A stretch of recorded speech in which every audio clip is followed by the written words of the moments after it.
аз винаги съм го твърдяла, зелената политика направи сектор земеделие бутиков производител. Това е, заставаш в един квартален магазин.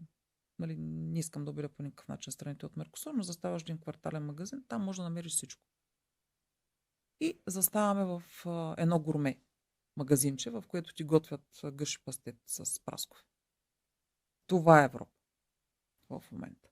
Правим свръхскъпо производство заради всички регламенти, които изпълняваме, зелени политики, СИБАМи, нали, какво ти дойде на умора. Европа е решила, това е политиката, която следва, че европеецът ще консумира здрава храна, биологична и той ще живее 100 години. И от другата страна са хората, които произвеждат в Меркосур, които нямат никакви ограничения.